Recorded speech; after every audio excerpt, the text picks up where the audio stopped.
So there's been a lot of dislike and disdain for Dragon Ball Z Kakarot going on in the community, even from content creators who have Kakarot actually the reason why their channel is as big as it is. So in today's video, guys, I want to answer the question, is that criticism of Kakarot warranted? Does it hold any water? Let's go.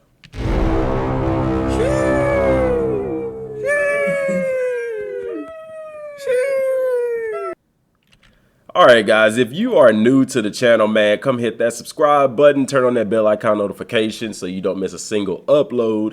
And sorry for my voice, guys. I am still stopped up, though I'm not running a fever anymore. I'm feeling a lot better. I do still have some nasal congestion as to why my voice sounds the way that it sounds. But anyway, guys, over my break, I say, because if you look at the videos, I haven't really done videos on Kakarot in a while, and it's not because I'm not happy with the game, I don't like the game. It's literally because I've talked about everything about this game, over 500 videos, so but in the meantime, I've still been following the community. I've still been looking at Twitter posts. I've been looking at the Kakarot Reddit and things like that, and the content creators who still put out videos on Kakarot. And this is something that I feel like some people should consider, because I'm hearing people bash the game. I'm hearing people talk about the game.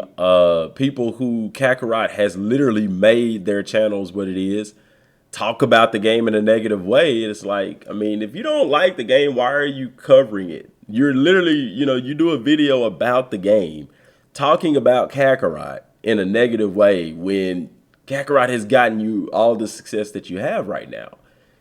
I see people who play the game and bash the game, talk about the game. Guys, here's something that the uneducated in Kakarot have missed. Dragon Ball Z Kakarot, if you follow, this is how I know people don't follow games. They just ride the wave. Because if you follow this game, if you follow this channel from day one, we have laid out everything possible about this game. Okay? So let me just go down a couple of things, some list of things that people are talking about. Number one, people are talking about the game being single player. People are wanting a multiplayer game, blase, blase. First off, they made it very clear, very early, that Dragon Ball Z Kakarot would be a single player game. People don't know that because people didn't follow the game. They didn't follow the channel and get that useful information. And this goes back to, what I used to talk about and how, guys, y'all, people need to listen to credible people. When you don't listen to people that's credible, you're going to get misinformation. It's going to lead you to be upset. Okay? It's been known before the game was, when the game was Project Z, that this game would be single player, that there wouldn't be any multiplayer. They made it clear. I wish I would have pulled up the articles, but I've done the videos. You can go to the channel, find the playlist, the Kakarot playlist, and I guarantee you it's in there. We've talked about it. Go to the playlist and view it. I mean, it's there. We've talked about it. This game was going to be single player. They said there will be no PvP. There will be only PvE. There will be no multiplayer. So going into the game, people should have known that this game would only be multiplayer, wouldn't be single player, wouldn't be any multiplayer in the game. But yet and still, people were, oh, maybe they'll add multiplayer, maybe they'll add this, maybe they'll add that. And I was the one that was always telling people, no, they're not going to add that. It goes against the structure of the game.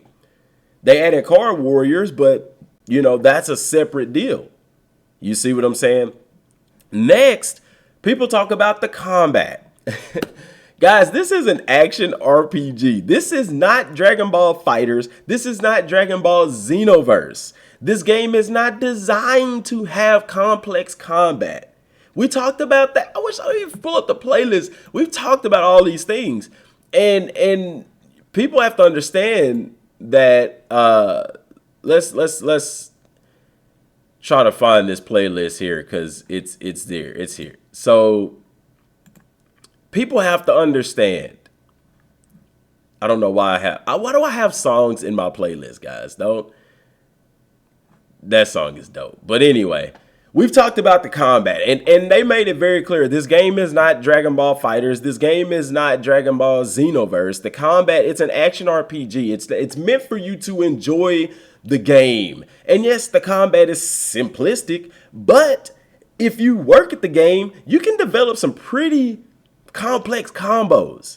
You see what I'm saying? Now, they didn't add the melee clashes. I wish they would have added that. I would have been a fan of that. More beam struggles. They do have beam struggles in the game, but if it was more pronounced. That was my only complaints on the combat. Oh, and we can't, like, dodge. Like, the sway that we got in Budokai 3, that would have been dope. But other than that, the combo's fine for the type of game that it is. It's not a fighter. So don't expect complex combos. Why would you expect that out of an action RPG? We have that already. Bandai has covered that market with fighters. Xenoverse has somewhat complexity to its combos. Not as complex as fighters, but it's more complex than Kakarot. This game wasn't designed for that. And if people, once again, if you paid attention to this stuff when it was coming out, you would know this. But like I said, you get content creators who put misinformation out there and make it like they just made a bad game. And that's not true. This stuff was made known from the beginning. Okay? Next is the Z movies. People are still upset that they didn't put Z movies in the game when from the beginning they made it very, very clear that there would be no movie characters in the game. I've done videos about that. We've talked about that. So why are you still 2 years after this game was released, or a year? When did it come out? Last year? Year before last? Came out last year, right? It's been out a year. Why are you still upset about movie characters when they said that it wouldn't be in the game? I even specifically said movie characters won't be in the game. If they add movie characters, it'll be through DLC.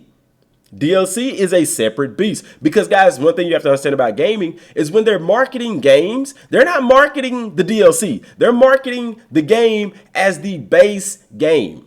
Does that make sense? So what it means is when they're talking about the game and they say no movie characters, for example, they're not referencing DLC because DLC is a separate beast. They're marketing the base game, the experience that everybody's going to get if they buy this game. DLC is completely separate. And that's why they were able to do Beerus and Whis and stuff like that. People thought they said no movie villains. That's DLC. That's a separate beast. Learn how gaming works if you're going to cover games. Okay? They said a long time ago that we would not have movies in this game, okay? The type of game that Kakarot is a livable Dragon Ball game. And they started with Z. People, why did they do Z? Same old story, blase, blase. They said why they started with Z. They started with Z because a majority of the people who were coming into Dragon Ball Super, or a lot of people who were coming into the Dragon Ball universe, came in through Dragon Ball Super, and they hadn't experienced anything with Z. So they wanted to give them something to throw, to get back to the roots, or to see where the stuff in Super came from. That's why they started with Z. I did an article on that. I think I had I pulled up an article on that. I don't know if I saved it. It's in here, guys. It's probably this one.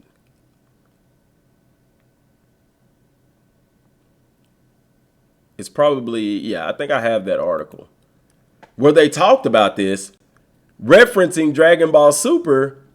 And, I don't know why I clicked that. Oh, my gosh. I don't even know what that is. Let's go back. It's in Russian. There we go. But that's what people have to understand, dude, is that they've been said that they were going to do this game. They've been said that this game was going to be the type of game that you live and play in through the Dragon Ball universe. It's not Xenoverse. It's not fighters, and there's not going to be movie characters in the game, blase, blase. And people are still, are talking to this day about, oh, why isn't the game like this? Or why isn't the game like that? Because it was made known from the beginning that the game wouldn't be any of those things. That's why it's important for you to listen to real information from people such as myself, who's going to tell you what you need to hear as opposed to what you want to hear. You know what I'm saying? Be mindful of these things, guys. So my opinion is I personally feel that Kakarot is a test game. You know, I think Kakarot was similar to Xenoverse 1, where they're kind of testing the market to see what people really want, how would this game flow, and things like that. And it's funny to me because, Romstyle has covered so many Dragon Ball games, and Kakarot is his least covered game. And he did a video before Kakarot came out talking about how, every now and then we're going to get this game that's just going to be empty, basically. I'm paraphrasing. And it's funny how Kakarot seemed to turn into that game. Now, don't get me wrong. This game is amazing. I love it. It's amazing. It's fun. I'm planning on doing another playthrough of the game. I'm glad that I still have it, But you can look at this game and play this game and you get a feeling that there's more coming. There has to be, So, the people that are bashing the game, that are talking about the game, like, have some credible critiques for this game. Don't critique a part of this game that the developers and the publishers made it very clear from the jump that this game would be and would not be. You get what I'm saying? I know people can say what they want. That's not what I'm not telling you to say. I'm just saying, like, if you're going to critique, oh, there's no movie characters in the game. You know what I'm saying? Don't critique that there's no movie characters in the game when they made it clear from the beginning that there wouldn't be movie characters in the game. You see? I was trying to find the question that he asked. Playable characters, that's another thing. I'm glad I saw that. People are talking about, oh, why isn't Fusions in the game? Why don't we have Gotenks? Why don't we have Vegito? Guys, and that goes back to because it doesn't make sense for the game. That's one of those questions that I answered before the game ever even came out. That fusions don't make sense for the game because the game is designed to be a living, breathing Dragon Ball world. And I know people say the comeback for that is, well, if it's a living, breathing Dragon Ball world, then why aren't we able to transform in Super Saiyan at will?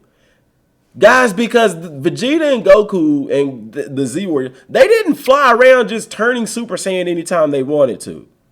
Only time they went Super Saiyan is when they were training or when they were fighting. So it doesn't make sense for the game for them to go Super Saiyan just because they want to go Super Saiyan. Now, I know Goku and Gohan did whenever they were getting acclimated to the form in lieu of the Cell games, but that's in the game.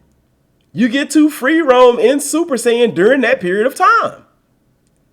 And I know people want to go Super Saiyan anytime they want, but it doesn't make sense, and it's not, let's be honest. Clothing customization, that doesn't make sense for the game either. Why? Because the game is meant to be a living, breathing Dragon Ball world, and they didn't just go around changing clothes and wearing different uniforms all the time. And transformations in free roam. Those are two things that people want in the game, but let me ask you this. For those of y'all who aren't even playing the game, if they added that, would you come back to the game? The answer is probably yeah. You probably come back for maybe a week.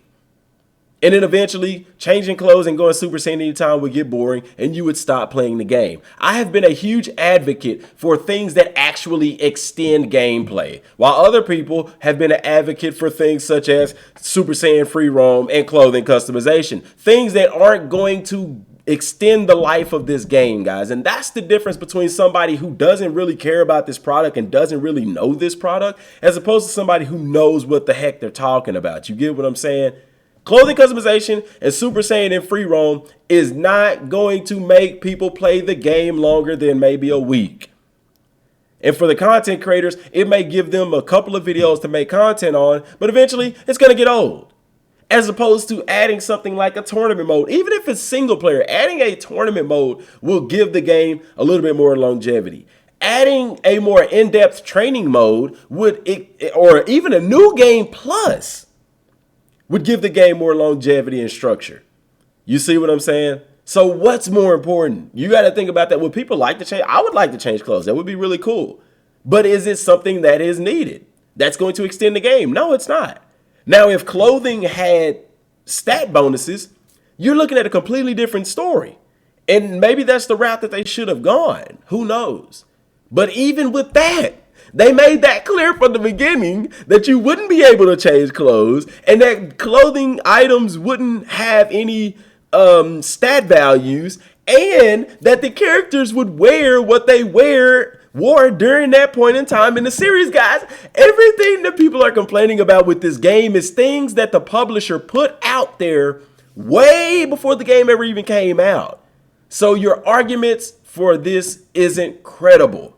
And if you're watching videos about people complaining about the game and you're jumping on that bandwagon, you're jumping onto something that's not credible. You're bashing a developer and a publisher about things that they made clear before the game ever even came out, that those things wouldn't be a part of the game.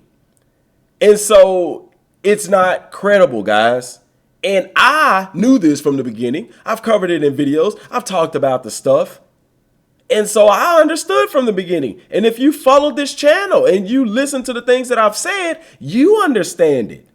It saddens me that thousands and thousands and thousands of other people didn't get the information that they needed. And I think that plays a big role in the reason Kakarot didn't do as well as it should have. It did well out the gate, but it dropped off after that.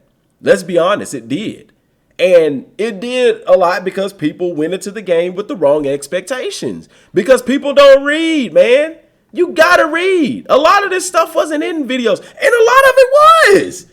I listened to hours and hours of interviews. I've read through many articles. A lot of them saying the exact same stuff, but I read through everything, guys. They literally tell us about this game before it came out. So people arguing about this game, some arguments are merited, but the majority of them aren't, dude. It's not, man. I'm trying to see.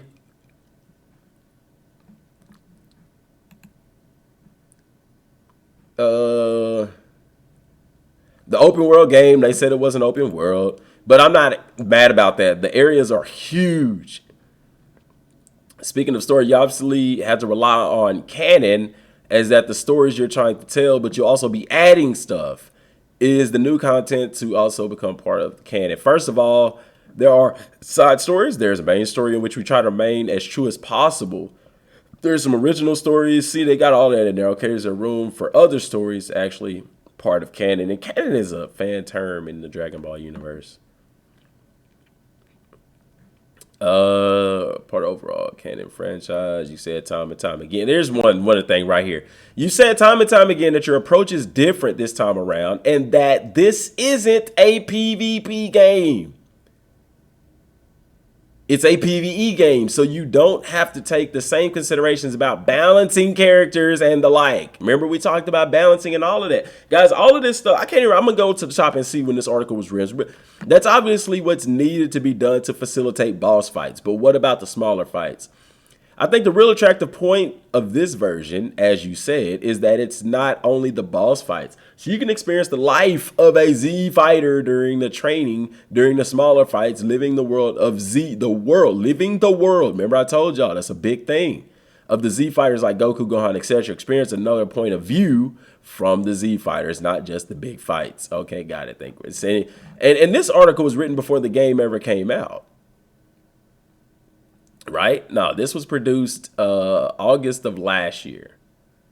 But the interview, these questions, like you can find these same questions, the same stuff was answered before the game ever even came out, man. Like that stuff is out there. And like I said, I've gone through many articles talking about this. And it's crazy. Like the game has been getting slack for the wrong reasons because people are ill-informed when the developers, and which is rare in the gaming community. You rarely see them actually put out information about what the game is really going to be about, what's in it, what's not in it, etc., etc. Playable characters, they let you know who are going to be playable characters. They told us who would be playable characters. This is on the freaking website. This was here before the game came out. Who would be playable characters and who would be support characters. Now, they did say that they would be paying attention to the community and see who we would like for what support characters to be playable, but they have yet to do that. which is very interesting. Meaning either those plans fell through or they're looking at a sequel to the game. Which when they were asked about a sequel, they said at this point in time, a sequel, they don't have plans for a sequel. Yeah, because the game hadn't came out yet and they were still working on the main game. The sequel comes into mind when they see what the community has to say, what the community is looking for, etc., etc. Now, I'm not saying that CyberConnect 2 would be on board for a sequel because we know that they are working on the Demon Slayer game, but it's possible. It is possible that they could work on another Dragon Ball game. I would love for them to do Kakarot Super. I think a lot of people would. The issue comes when people would automatically assume that, oh, because it's Super, it's going to be multiplayer. That's not necessarily true. We know the Tournament of Power was there. You know, people were even wanting to create a character in this. It didn't make sense, guys. Those of y'all critiquing the game, have some proper critiques, man. That's all I'm saying. Those, and especially for the content creators, you can't bash a game and say that the game should have been this, should have been that, or the game wasn't good or whatever if the game has gotten you to where you're at. If the game is bad, why are you still covering it? Why are you still talking about the game? You see, that's my thought process. Why are you still talking about the game if the game isn't what you wanted? Which, listening at some people talk, man, the game isn't what they wanted. It didn't have multiplayer, didn't have clothing customization, didn't have Super Saiyan transformations, none of that stuff, you know? Some people are in this deal for a meal ticket, man. Some people in it because they care about it. I care about it, man. Do you care about it? Let me know in the comment section down below, man. What are your critiques about the game that isn't based off of something that they already told us wouldn't or would be in the game? Let me know in the comment section down below if you made it this far. Till next time, y'all, thanks for watching. Peace.